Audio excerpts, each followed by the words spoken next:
Welcome to the Voice for Mount Pleasant podcast, featuring discussions and interviews about the people, places, and events that make Mount Pleasant such a special place. Hello, this is Roger Gaither, your host for the Voice for Mount Pleasant podcast. Today's episode is sponsored by Sylvan Learning Center in Mount Pleasant. This is part one of a two-part episode. Today, Pamela Juwan, senior contributing writer for Mount Pleasant Magazine, talks with Anna Dassing, the principal at the new Lucy Beckham High School in Mount Pleasant. With part one, here are Pamela and Anna. Today, Voice from Mount Pleasant is here at the beautiful Lucy Beckham High School. We're going to take a tour of this wonderful school that is opening this fall and give parents and children alike a chance to see and walk the hallways of the building and get a chance to see what this school has to offer the community. And what better host and guide than Anna Dassing, principal of Lucy Beckham High School. Hi, Anna, how are you doing? I'm good. How are you? Great. Thank you for being here today. Absolutely. Let's go on a tour. All right, sounds great. So here we are in the main lobby of the beautiful new building. Can you give us a little idea of the morning routine for the students as they come in? Where do they go? And what happens to them if they get here a little bit early? Okay, fantastic. So our students, the area that we just left out front is our main car drop-off area. Student parking and bus drop-off is in the back, and I'll show you that.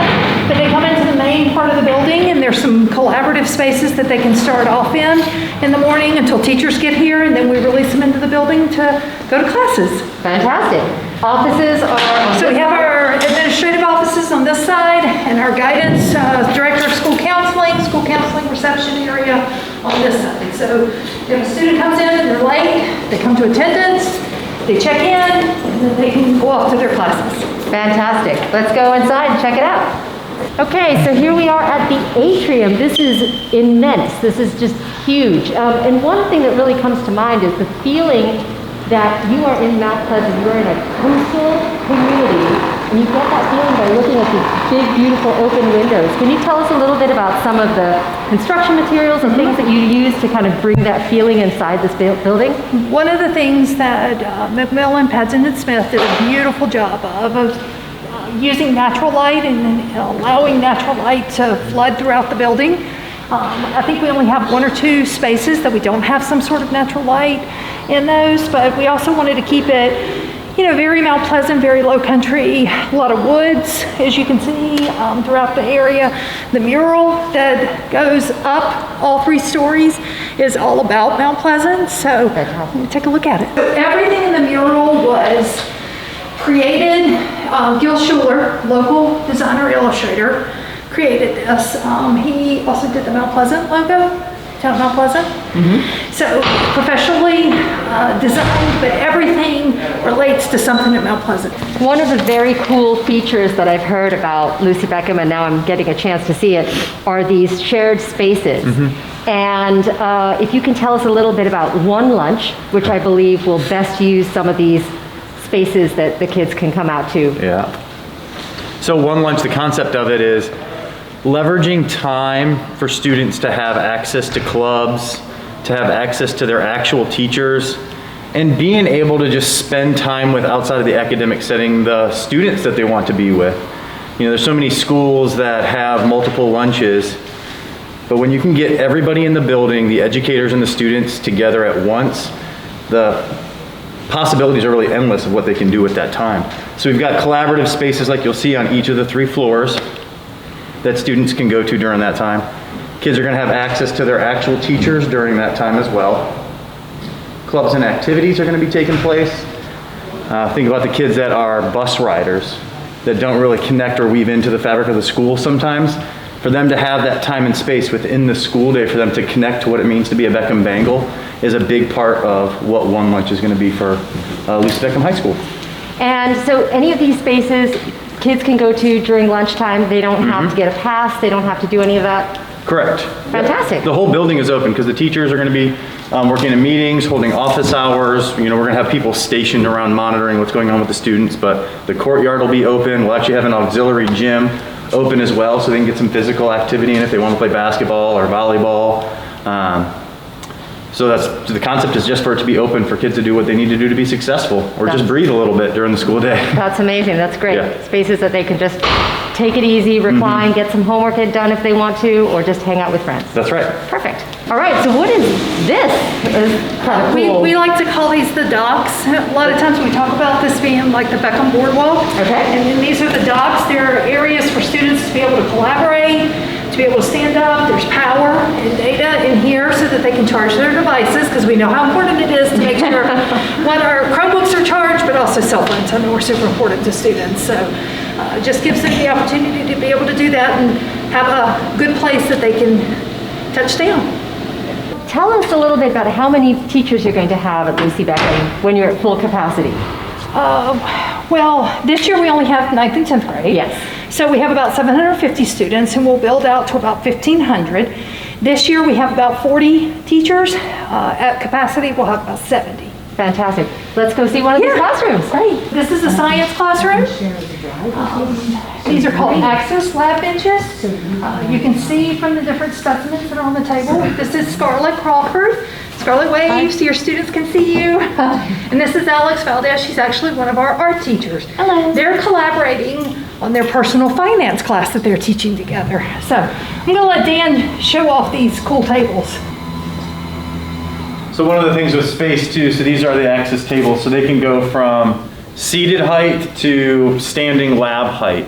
So with just a simple remote, the teacher has the power to actually control the whole room to get the desks to whatever specific height that they need them in. All of our science labs have electricity, power, gas, water. Teachers have the ability to be able to shut those off. What is this? I'll let Ms. Crawford tell you what that is. That is a fume hood for chemicals and things like that that maybe shouldn't be in the air system. Homework was a constant battle. She was falling further and further behind. We thought if we just push harder. Pushing harder didn't work. Sylvan worked. Sylvan worked. Sylvan worked. At Sylvan, our certified teachers use personalized programs to help motivate students achieve their personal best. The results aren't just in her grades. Her attitude is different. See how Sylvan can work for your child. Visit sylvanlearning.com today. I'd heard a lot about the modular furniture that you got for Lucy Beckham. Can you tell me a little bit about where you got it from and kind of the concept behind it? Yeah, so the furniture is actually, it's called VS Thumbprint Shift, if you want to know the gory details, but everything is on wheels, and each individual piece, you'll notice these are 2 different colors. They can actually be configured. I really like what she's done with this. This is a new configuration. I'll show you in some other classrooms. It can just be put single student, pairs, quads, and even this furniture can circle up into one big circle, and we've got several classrooms that will show you that as well. But easily movable, super flexible, standing height for students that prefer to stand. Lockers or no lockers? No lockers. No lockers? No lockers. All right. Students are all going to be issued a Chromebook. Okay. So much of their work is going to be digital, electronic. Students also use their phones constantly. So we really want to step into that and use that. And it's one of the reasons we're also able to keep these nice wide open halls is because we don't have lockers. So fantastic. Many of their resources, textbooks, those kinds of things are online. So now we are in the awesome media center. This is huge. Tell us a little bit about what's going on here. It is amazing. It also gives us one more place to have that flexible area for our kids. So you can see that there's flexible seating.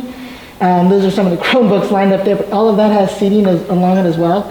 This is a space that kids can come and do collaboration, as well as come here during one lunch, during their independent learning time. It's just a very flexible use of this space, in addition to just being, the media center. So here's just some of it. It's all movable so that it can be moved to, kids can collaborate. We've talked a lot about social emotional learning. This is a place, where kids can gather and, share ideas, as well as maybe their teachers, maybe the media specialists. These are Dan's favorite seats over here. I was going to say, could I take this from my living room? Yeah. They spin, they twirl, they do it. But, it kind of gives us, cool. it just always gives us lock into place when you want to really lounge back. Something I had once heard Principal Lucy Beckham talk about was that high school used to be the ends to the means, but that's no longer a viable solution. Can you tell us a little bit about some of the college path and career path activities you have in the core subjects? Yes, so it is not enough that kids graduate high school now. They need to graduate high school, college and career ready. They need to have a plan, and they need to have skills under their belt for when they enter the workforce or go to college. So we have plenty of classes that kids can try. We'd like for them to pick a major, but it's really a great opportunity to experiment. We have engineering classes, we have vet science, we have building construction, journalism, surely I'm forgetting something, and more to come as we grow. So lots of different things in different areas of the sciences and arts for students to try. And there is still also the Center of Advanced Studies that students can go to in 11th and 12th grade. Correct. Actually, 10th graders have the opportunity to go this year. We have transportation that goes back and forth. And yes, so to supplement what we have here, lots more opportunities out there. Horticulture, auto tech, health science, so endless options. Fantastic. And I have to ask, I mean, when you hear about some of the special subjects that you have here, also for the JOTC, the Coast Guard, a lot of it just seems so organically Mount Pleasant. Was this something that you researched for quite a long time? How did you come up with the special subject areas that you offer? I mean, veterinarian science, everyone I know wants to do that. Our kids are very excited about vet science. Actually, when I worked at Wando with Miss Beckham, I remember her saying for years and years, we have to have vet science, we've got to have vet science, we've got to have it here. And she was so right. I mean, we've got full classes and just really excited kids about it. But yes, definitely research. I mean, building construction especially in this area. Absolutely. It's going to be a big hit. This is a pretty amazing room. Can you describe a little bit what's going to be happening here? Awesome. This is a Mac lab. So these are Apple computers, the latest and greatest that we have. We are planning to do, in conjunction with our art department, a lot of visual art and design, but then also within the computer science department and some of the other areas, just really giving students the latest and greatest technology to be able to learn how to use and produce really high quality work with these devices. Another awesome space also in the Media Center. Tell us a little bit about the makerspace. Yes, welcome to our makerspace. So connecting back to what we were talking about earlier with One Lunch, it's creating spaces where kids can flex into it with a group of friends or just making high quality work, right? We're always talking about exemplar work. This is a place where they can do it. Students are gonna have access to 3D printers. They're gonna have access to actually sewing machines down there that you can see. They'll have access to their own printers to do large form printing if they're working on some type of graphic design. There's gonna be some tools that can do some laser cutting and etching if they're working on some graphical design projects for their art classes. But this is just an open space connected to our media center that they're gonna have access to. And our media specialist, Lucy McGill, will be offering classes to them. So if a student wants access to this, they're actually have to go through a training class to make sure that they know how to operate all the equipment that is in this space. So it's almost like getting a little credential to have access to all of this stuff. But we want all of our kids to go through that as they progress through Beckham High School. And once again, they can come here of their own free will during lunchtime, work on a project if they want to. Correct. And one of our other things, we have independent learning time. So on an every other day basis for our underclassmen, they'll have a 41-minute period of unencumbered time where they would have access to this space as well. This space is super fun because right now we've been using it for teacher meetings and collaborative types of spaces. If you pull this, we're gonna go this way. Here we go. You're much better at it. That's pretty cool. So this glass wall kind of pulls out of place.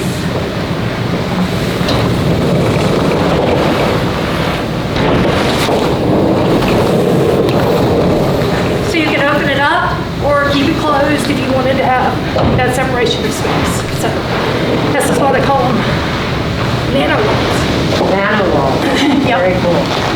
So that's just, and again, it opens up into this space out here so that teachers could have particular classrooms. And then straight across over here is a double-sized classroom. We have a full wall in the middle. So if teachers want to do things in big collaborative groups, also of course, with the pandemic, they could spread out, have a lot more social distancing in those spaces. from it. All right, great, good. Thanks for spending your time with the Voice for Mount Pleasant podcast by Mount Pleasant Magazine. Your community, your podcast. Listen to past episodes at voiceformp.com.